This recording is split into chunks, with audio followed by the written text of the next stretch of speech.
question I often see arise among music producers is, how do we be inspired by other tracks without directly copying their ideas? And the answer is in the techniques. Techniques belong to no one and they can't be copyrighted. So instead of just trying to replicate a sound, if we try and replicate the actual technique behind the sound, then we can start to use these inspiration sources to generate unique ideas and steal like a pro. Before we dive in, I thought I'd just mention all the different types of free music production resources that you can find on the EDMProd website. So if you're interested, definitely go check out that free downloads link in the description. So firstly, how do we recognize a technique? Well, this will become second nature with a little bit of practice, but recognizing techniques starts by asking what and why. What are we inspired by and why are we inspired by it? So is it something tangible like a sound or a synth, or is it just the general groove or vibe of the track? Or is it maybe something a bit more conceptual like the energy or the emotion behind the track? Once we've understood this inspiration source, then we need to try and describe it. So let's say it is a particular sound, maybe it's a synth sound and it's distorted and it's saturated with reverb, and this is creating this dark textural ambience. Try and describe that sound with detail. And the last step is asking yourself how. How would you produce this sound with the knowledge and the tools that you have at your disposal? So once you've got to this point, congratulations, because you're at the technique. We've turned this thing that we like, this thing that is potentially protected by copyright, into this other thing that we can use and implement over and over in our tracks as much as we like. So that's my little spiel over. Without further ado, let's get into some examples. All right, so I've got a little snippet from a track here. It's a track from an artist and a friend of mine called Jocko. First of all, let's listen to the segment and then we'll talk about why I've chosen it and the technique behind it.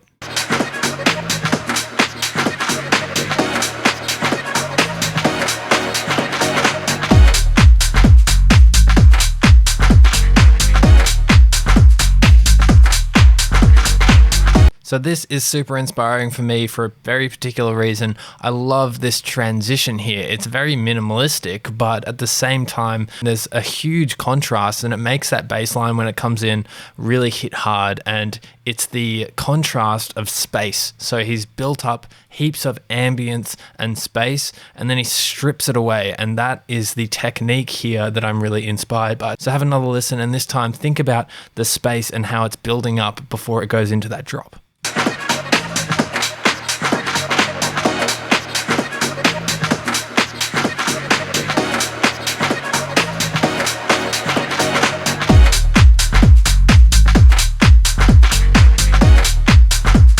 So there's some reverb on the drums that is slowly increasing, and there's some synth and some delays that are starting to feed back more and more. And then everything cuts out really abruptly on the drop, and then the bass is brought in and it feels really full. So it's that contrast of space that I'm going to try and use in my own track. So I've got this little track here. I'm just going to ungroup it there, and then I'll just preview this track. It's a completely different vibe. It's more like a trance vibe. So let's have a listen.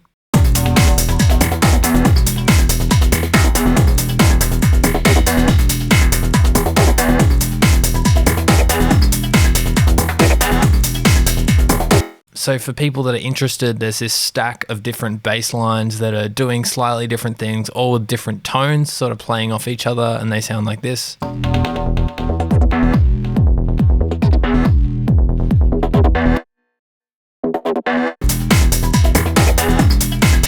And the drums are really simple, they just sound like this. I've also got this ride here as well. And then I've just got this thing, which is providing some like high-end energy. And I just want to build up some tension using the same concept as we just discussed from this track, and build some space, build a lot of ambience, and then strip that back all of a sudden and go into that drop. So I've got this modulated drum loop here that I just showed you.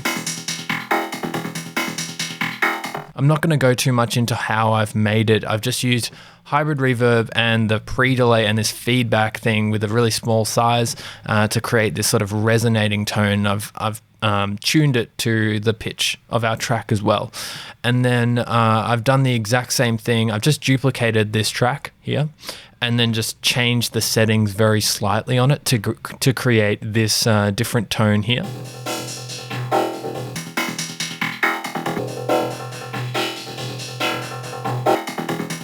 And what I'm thinking is this darker tone here, I'm going to use that and put some reverb on it and start to build into this drop here using the inspiration that we got from this Jocko track. So let's drag this over here.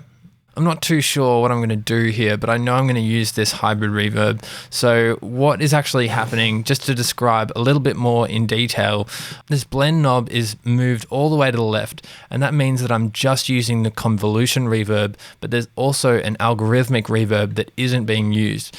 And what I think I'm going to do is just blend between the algorithmic reverb, and that will make it sound more washed out.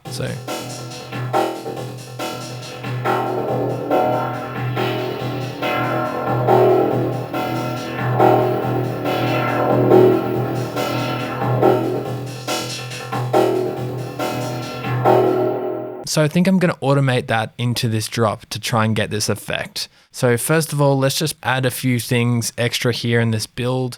I think I'm going to grab all the drums except for the kick and sort of just copy that over. And then maybe I'll take out some elements here. I also have this effects here, sounds like this. And I've just placed it here, and I'm going to cut out all my drums as the effects goes, and that's going to sort of smoothly transition out of my drums. So let's have a listen to just the drums.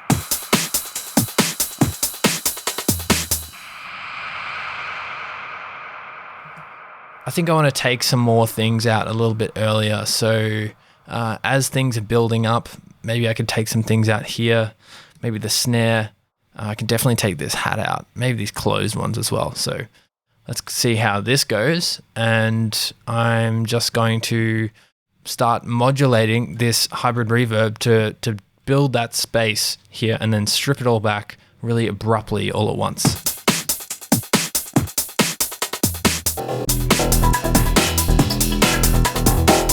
Let's have a go at automating this. So I'm just going to make sure my automation arm is selected at the top here. It's highlighted, and make sure nothing on the right is armed. So nothing's armed over here. Let's hit record and automate away.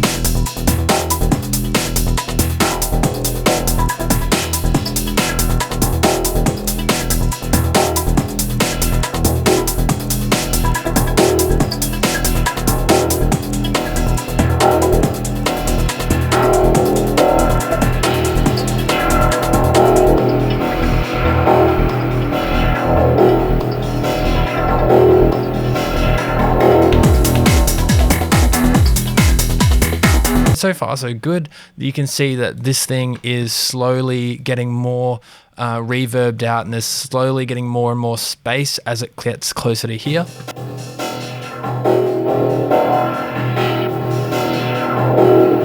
So that width is really building up nicely, but as it gets over to this drop point, see how that really big reverb tail rings over? This contrast of space is what I'm looking for. So I want to make sure that tail doesn't ring over. And how I'm going to do that is I'm just going to automate this mute over here just to turn off like this. So now with this mute automated, let's just have a listen to it. So it cuts off really abruptly, and that's that contrast that we're looking for. Maybe I could do a few more things. I'm just going to fade this in over here. And I might even just take out this ambience, textural ambience thing here as well. So that is sounding like this. And that might offer us a little bit of contrast as well. So let's have a listen to how this is going so far.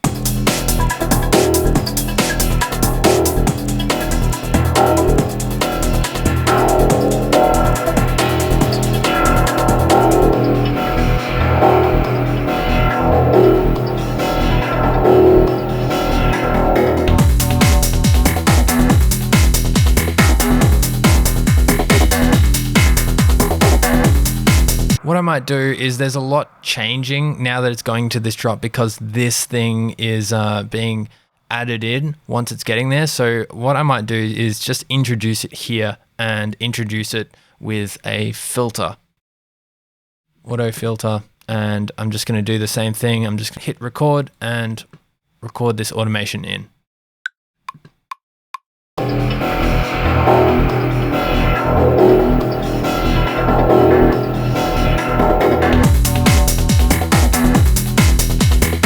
So let's have one more listen to this original track and then to the transition that we've just created and have a listen to how the same technique is being applied in different ways.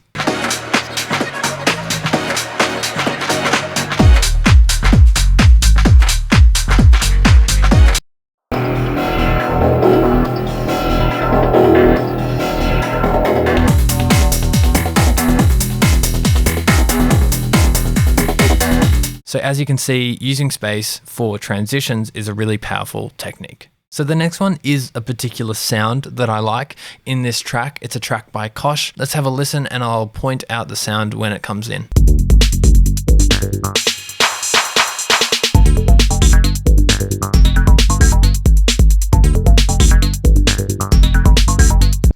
I think that sound design is great and I really love the texture to that sound. So first things first, we want to describe the sound and analyze it a little bit. So the texture of each of the little synth hits, they're changing each note. So each note is different to the last one, and to me, it definitely sounds like some sort of FM modulation on a synthesizer. So we're going to use Serum in this case and generate something with different textures changing each time with some sort of FM modulation and see where that gets us. So I've just got this initialized preset loaded up here.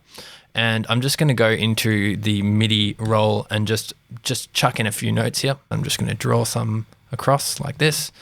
And that's what it sounds like so far. And then I'm going to go into my MIDI effects and grab a velocity device. In fact, I'm going to get a preset, this total random preset. So the velocity is going to be completely randomized.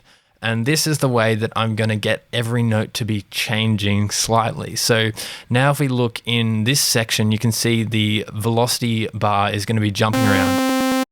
And we can map this velocity to particular things in Serum. So this is going to change everything randomly per note. So let's go into it. I'm just going to experiment around and talk as I'm going through it. So I've just put the octave down.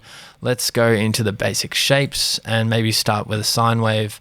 The way that you get FM in Serum is by going into this little drop-down menu. I'm going to go FM from B here and then turn this amount up. And I can actually turn the level of this oscillator B down now. I'm also going to change the wave shape to something, I want something that is smoothly transitioning over the wave table position. See, this basic shape ones is really hard and rigid, and I'm going to be modulating this. So I want this to be kind of smoothly moving through it. So maybe I can try a few different ones of these. And the best way to do this is to just modulate it and see how it goes. So I'm going to grab this velocity and grab it, put it onto the wavetable position and sort of just experiment down around now with some of these parameters.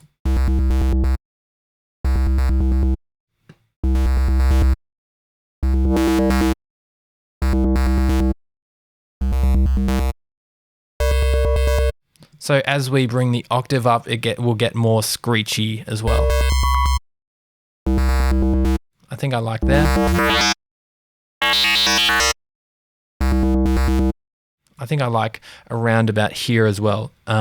Next thing I'm going to do is also modulate some other stuff. So I'm going to go in and grab some sort of interesting filter. So maybe, let's have a look. Let's have a formant filter maybe.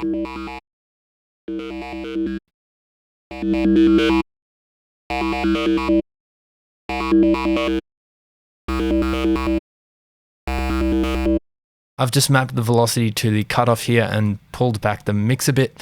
And to do some more things, maybe I can go into the effects section and sort of just beef it up a little bit with some distortion. And maybe let's try out some of these other ones as well. Some reverb.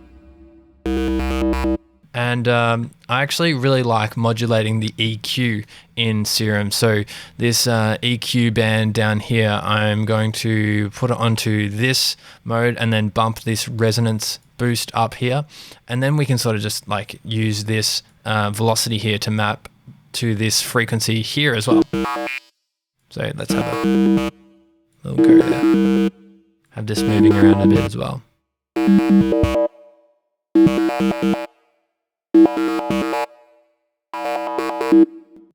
I think that's starting to sound cool. I might put this EQ before the reverb.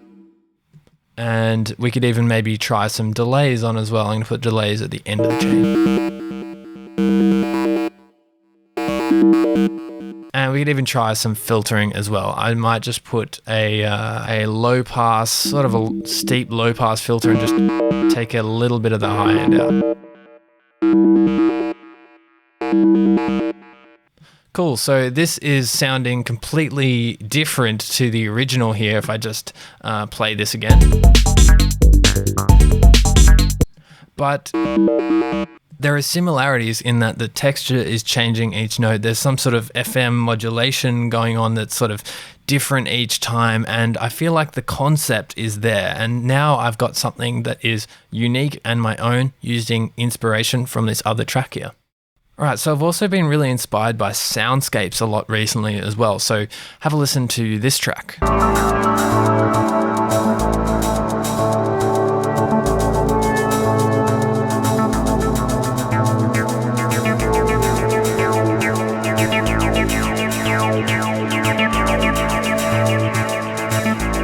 I think that soundscape is really, really nice, and I actually really like how there's multiple layers of the TB303, which is the classic acid machine.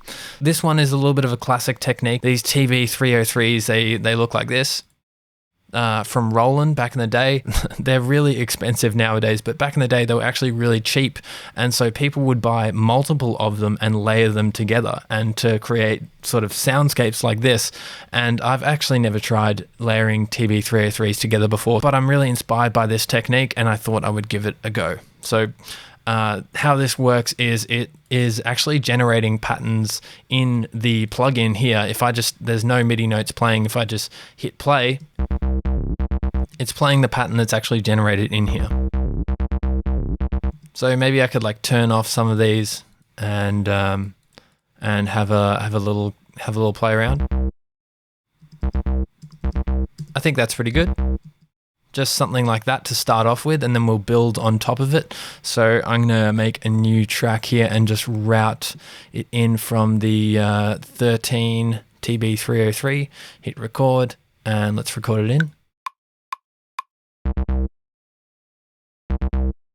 And then what I'm going to do is make some sort of return track for it. So down here in the return track C, I'm going to go grab a delay. I am going to use a filter delay in this case as well. So I think filter delay is really cool, and I haven't been utilizing it as much as I should be. So I've just been trying to experiment a bit with it. I'm just going to play around. Let's send it in and see how it goes first of all. I'm going to turn down this dry amount to maybe turn up all of these volumes here. And let's just play around with maybe these feedbacks.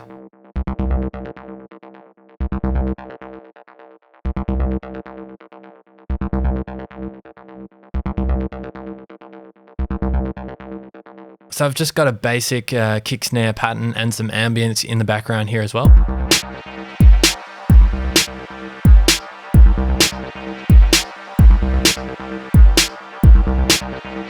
I think that's a good start, but we could do some more stuff. So let's go into this 303 and maybe I could go to some other presets and sort of just experiment around with some other stuff.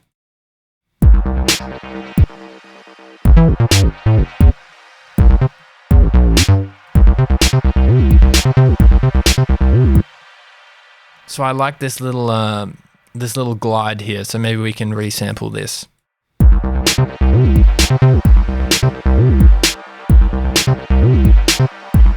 But the point of layering is always to make differences in tone. So I'm going to make some differences to the actual the values at the top here as well.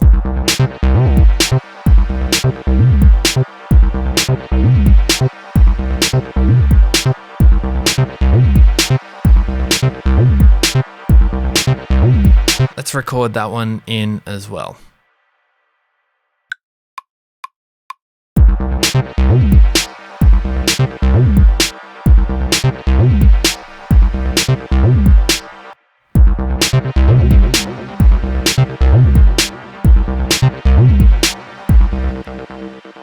I think I might make another return track and this time use a echo instead of a filter delay, just to give it some sort of difference from the last one. And yeah, let's go find our echo. And I'm just going to filter this echo as well, just a little bit. Maybe I can send it a little bit into this filter delay and some into the echo as well.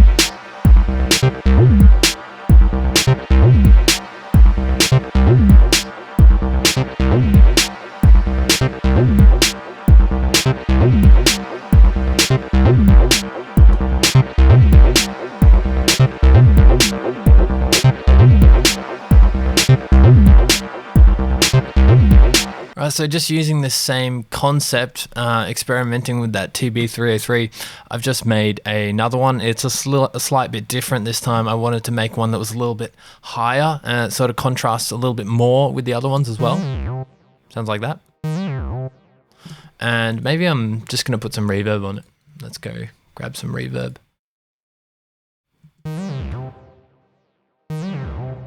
And let's just place it in a slightly different position so they're kind of playing off each other and not overlapping so much. Let's have a little listen to this.